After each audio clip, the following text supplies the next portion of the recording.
Greetings, everyone. Welcome to the NoDQ.com live recap of Friday Night SmackDown for January 3rd, 2025, the very first 3-hour SmackDown.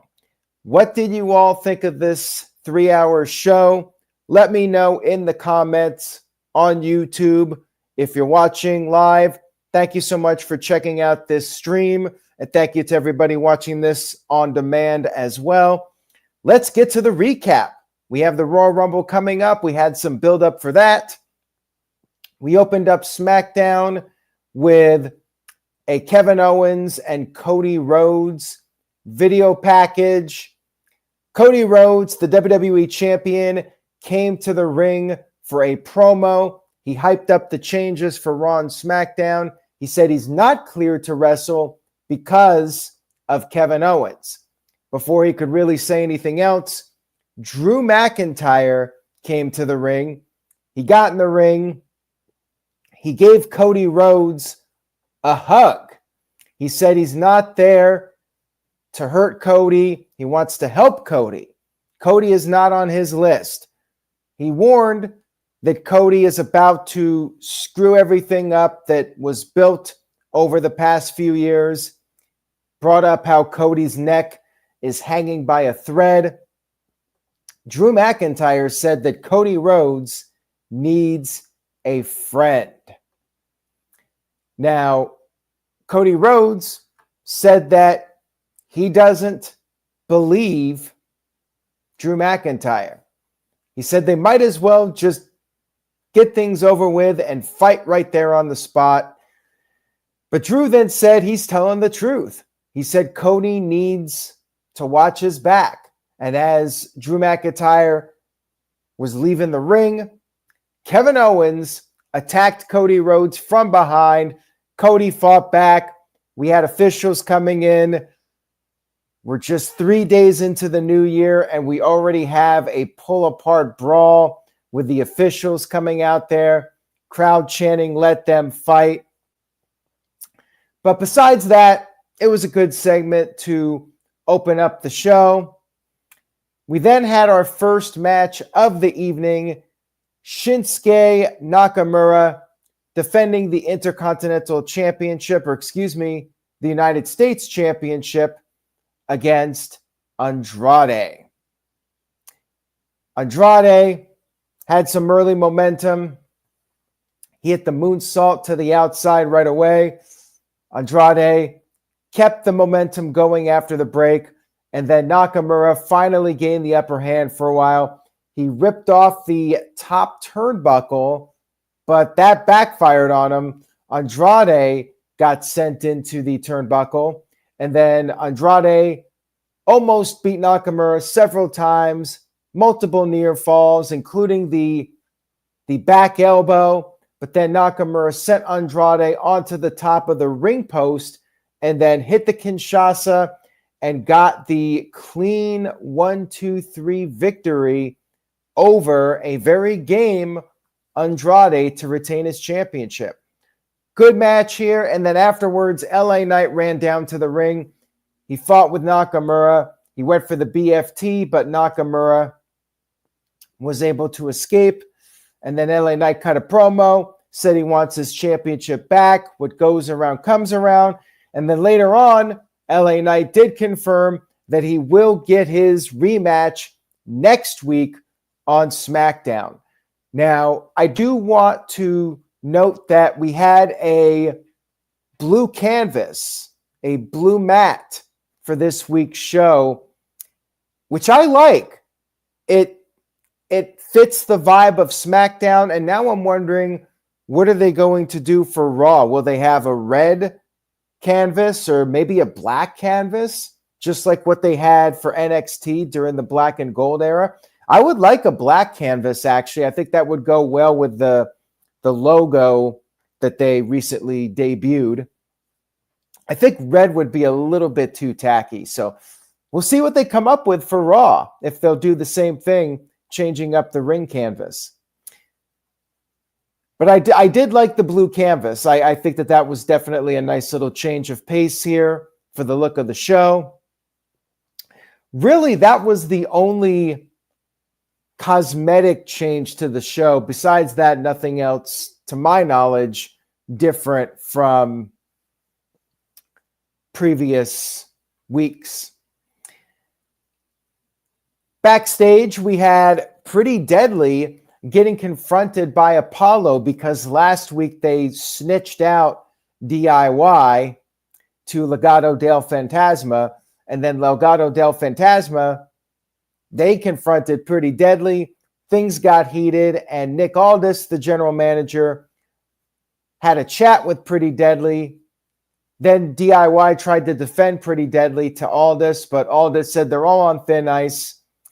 And then DIY told Pretty Deadly that they want a tag team match. Well, DIY had a scheduled title match against Motor City Machine Guns, and it was very important for DIY to leave as the tag team champions. We had our next match of the evening. We had Michin versus Piper Niven with United States Women's Champion Chelsea Green at ringside. Basic TV match here. You had Corey Graves pledging allegiance to Chelsea Green. Piper gained the upper hand when she gave Michin the sidewalk slam on the floor. And then after the break, Michin made a comeback after Piper missed a cannonball. Piper, though, was able to avoid the eat the feet finisher. She hit her version of the Michinoku driver, the Piper driver, and Michin was able to kick out of that. Michin was twerking a little bit, and then Piper went for her big splash, but Michin got her feet up, and then she hit the eat the feet and got the 1-2-3 victory. No surprise here. Obviously, building up Michin for a rematch with Chelsea Green. Maybe it'll be at the next Saturday night's main event coming up at the end of January. We had a video package for Naomi hyping up her championship opportunity against Nia Jax. We'll talk about that in a few minutes. Paul Heyman came to the ring to hype up the Tribal Combat match coming up this Monday on the Netflix premiere of Monday Night Raw. Heyman brought up how him and Roman Reigns trained Solo Sikoa to be the next tribal chief. Heyman recapped the history of the Roman Reigns Solo Sikoa feud, said that there must be a winner and there must be a loser. And Heyman promised that Roman Reigns will win. But then Solo Sikoa interrupted and he wanted the microphone. He brought up the CM Punk favor. He said he has a favor for Paul Heyman. He needs somebody to hold on to the Ula Fala. And Solo said that if he loses, he'll acknowledge Roman Reigns. But if or when he beats Roman Reigns, Paul Heyman has to put the Ula Fala around his neck, and Paul Heyman will forever become Solo Sikoa's wise man. It was a good segment here to hype up Monday's Raw. We then had Motor City Machine Guns cutting a backstage promo, talked about being betrayed by DIY, and that led to DIY versus Motor City Machine Guns for the tag team titles. A very good match here, competitive with both teams. We had a commercial break, and DIY gained the upper hand for a while. Motor City Machine Guns did some dueling dives to the outside, and Sabin and Ciampa were trading shots. Then Gargano and Shelley came in. All four men were down. And then Motor City Machine Guns were on the verge of winning, but Pretty Deadly interfered, listening to the words from DIY earlier Then Legado del Fantasma showed up to even the odds. They were brawling in the crowd. Then Motor City Machine Guns put on dueling submissions and were about to win the tag team titles. But then the other two teams get in the ring with their brawl, and they interrupt the submissions. And at this point, the referee just calls off the match. A no contest. Kind of a disappointing ending, but they're probably setting up like a 4-way tag team match, either at Saturday night's main event or the Royal Rumble. Match was good. The finish was what it was. Just keeping the feud going. And then we had Carmelo Hayes backstage confronting Sami Zayn, but Zayn had some backup with the Usos. Carmelo took off, and then Sami Zayn said he had to get ready, so he left. And then when he was gone, Kevin Owens bumped into the Usos and warned them to watch their back. Nick Aldis had some words with Cody Rhodes. He's concerned about Cody not being 100% for the Royal Rumble, but Cody said that he's going to keep doing his thing. He said if he sees Kevin Owens or somebody that even looks like Owens, he's going to drop them on sight. We had Nia Jax versus Naomi in a women's championship match. Really good match. One of Nia Jax's best matches, I think. Nia had her way with Naomi early. She gave Naomi a swinging Uranagi, but Naomi kicked out. Nia was trash talking a bit, continued her domination for a while. She crushed Naomi in the ring post with her hip attack move on the apron. But then Naomi was able to avoid the Annihilator. She came off the top with the split leg drop, but Nia kicked out. It was back and forth a little bit. Nia Jax came off the top with a leg drop, or the second rope, I should say. Naomi was able to kick out of that. And then after a commercial break, we had more back and forth action. Nia Jax with an avalanche Samoan drop. Naomi then with a blockbuster. Crowd was chanting, "This is awesome." Naomi put on a submission, but Candice LeRae got on the apron. Bianca Belair, though, even the odds. She took out Candice, and then Nia Jax went after Bianca Belair, took her out, and then we had another commercial break. Nia Jax went for an avalanche power slam, but Naomi countered it in midair. Cool spot here. And at this point, Tiffany Stratton showed up. Tiffany had the Money in the Bank contract. She acted like she was going to cash it in, but instead, she swerved everybody and hit Naomi with the briefcase while the referee wasn't looking. Candice had provided a distraction, and then Nia Jax hit the Annihilator and got the 1-2-3 victory. Looks like Nia Jax got one over on everybody, but then we had the double swerve. That's right, a double swerve. Tiffany Stratton attacks Nia Jax with a briefcase. She goes after Candice LeRae.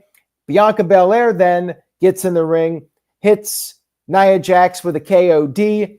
Tiffany gets rid of Bianca Belair, and then Tiffany officially cashes in Money in the Bank, gets in the ring, hits the prettiest moonsault ever, and gets the 1-2-3 victory to become the new SmackDown Women's Champion. Great moment here. The crowd popped huge for it. Finally, Tiffany cashes in Money in the Bank, works out for her. And where does it go from here? I think a couple of things. First of all, this was the right time to do it. First SmackDown with the 3-hour format. You want to have something memorable for this show. They did that. Check. Now I wonder, how is she going to be portrayed as champion? Will she actually be a credible champion, or is she going to be like The Miz basically wins the title by a fluke, but everybody knows she's not really in the league of the other top contenders. Is she going to be booked as a fluke champion, or will she actually be booked as a serious, credible champion? And then what's going to be the WrestleMania match? I think I mentioned this a couple months ago. Charlotte Flair coming back and challenging Tiffany Stratton at WrestleMania. I could see that happening now. Charlotte is due back at any time. She could be back next week. They might save her for the Royal Rumble, but I suspect we will be seeing Charlotte Flair very soon, and we'll see what happens. Now, Michael sent in a $2 super chat. Thank you for the super chat, Michael. I appreciate it. I acknowledge you, Michael.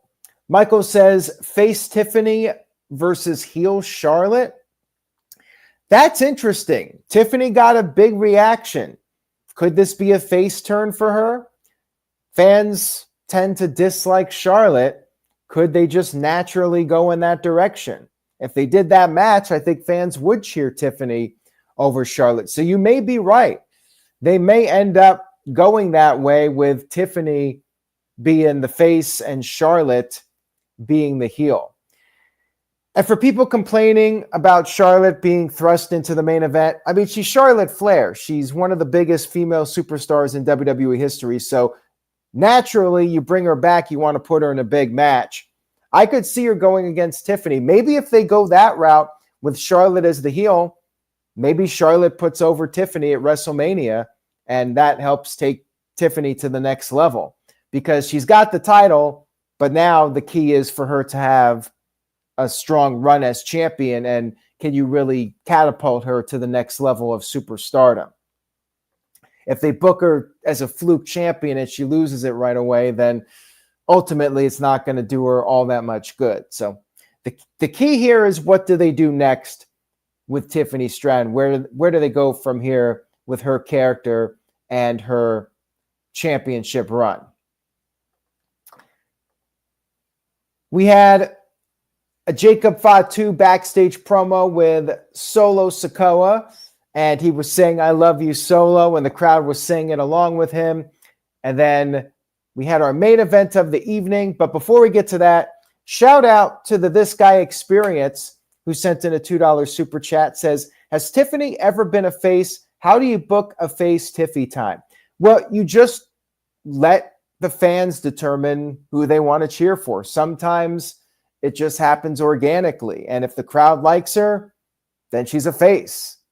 Steve Austin wasn't your traditional baby face by any means, but the crowd cheered him. He went out there, he did his thing, and the fans loved him. So you just have to go with it. Sometimes, even if a character isn't meant to be a traditional baby face, you still go with it. If the crowd is cheering them, then that's what you do. The fans love Tiffany, so I mean, to me, it'll just be a natural transition. But thank you for the super chat again. I acknowledge you, This Guy. We had the OG Bloodline making their entrance through the crowd with Jey Uso's music. Now, this is the thing about the 3-hour shows. I mean, this was a very long entrance, maybe a little unnecessarily long. This reeked of, we got a 3-hour show. We'll just let those guys go out there and have their big, long entrance. I really don't think it needed to be as long as it was. But the match itself was pretty good. New Bloodline had to regroup early, and they worked together to gain the upper hand. Solo was trash talking a little bit, looking at the camera, telling Roman Reigns to watch what he was doing to Sami Zayn. Sami Zayn was mostly the punching bag here, getting beat up by all three guys. And at one point, Tama Tonga was just pummeling Sami Zayn. But Zayn was eventually able to hit Solo with the Blue Thunder Bomb. He tagged out. The Usos came in, and the Usos started doing some double team moves. And then Sami Zayn came in. They triple teamed Jacob Fatu. with 3 consecutive hip attacks. Then Zayn and Jay did suicide dives to the outside. Jimmy Uso came off the top with a splash to Jacob Fatu, but Jacob kicked out. Jacob regained the upper hand and then came off the top with his own splash, followed by a moonsault, but Sami Zayn broke up the pin attempt. Then we had Drew McIntyre show up. Jey Uso had tagged in at this point. Jay was a little distracted, obviously. He took out Drew with a suicide dive. He got back in the ring. Jacob Fatu hit him with a Samoan drop, but Jay was able to kick out of that. And then he tagged in Solo. Jey Uso did not see the tag, though. Jey Uso hit Jacob with a spear and then came off the top with an Uso splash, but then Solo immediately hit the Samoan spike and picked up the 1-2-3 victory. No surprise here. Solo Sikoa getting the win, beating Jey Uso. Obviously, Drew McIntyre interfered, so you set that up for Monday's Raw. A little surprising that Jay took the fall, but they're trying to build up Netflix. I mean, this was mostly to promote Netflix, but still a very good main event. And all in all, very good episode of SmackDown. It was, I have to say, at times a little bit long. 3 hours. I have to say I missed the 2-hour shows. There were a few things that I felt were longer than it needed to be, a few segments, but all in all, we had the big Money in the Bank cash-in, and the wrestling was good. The matches definitely got a lot of time, so it was a very good show overall. For a 3-hour show, it was pretty darn solid. So I am going to go with 8 points for SmackDown. Strong start to the 3-hour era. A lot of it was build up for Monday's Raw. We don't know how long Raw is going to be. I suspect it will be 3 hours, but time will tell on that. Could fluctuate depending on what WWE wants to do. I did like the show. I would recommend it. Definitely check out the Nia Jax Naomi match. Main event was good. The tag match was good until the non-finish. But yeah, lots of good wrestling. Worth the time to watch. And we're starting to heat things up for WrestleMania and the Royal Rumble, for that matter, coming up. And by the way, apparently the 2026 Royal Rumble is going to be in Saudi Arabia. More details over on NoDQ.com. Not sure how I feel about that one. I mean, I like the early shows in the United States, but a big four in Saudi Arabia, don't be surprised if WrestleMania ends up in Saudi Arabia. That might be controversial. Michael sent in a $2 super chat. I acknowledge you, Michael. Says, with 3 hours, can we see Pretty Deadly the musical? You know what? We just might see it. Wouldn't shock me if we get it at some point. They've been teasing it for so long. You got a 3-hour show. You might as well at this point give them their opportunity to do the musical. It might be very Vince McMahon-like sports entertainment, but hey, let's see what they can do. Why not? I'm fine with it. If it means fewer pull-apart brawls, then I fully support Pretty Deadly the musical. Anyways, guys, thank you all so much for watching. If you enjoyed the stream, please give it a thumbs up on YouTube. Stay tuned to NoDQ.com for the very latest. We got the big Raw Netflix premiere this Monday. I will be covering it for NoDQ.com, so check that out. And I will be back here on Monday night to give my thoughts. Have a great weekend, everyone. Stay safe out there. Have a great weekend. Stay warm if you're in the north parts of the United States or anywhere in the world for that matter. Thank you all so much for your viewership and support. Much love to you all. Say yes to NoDQ.com, and I will see you all next time.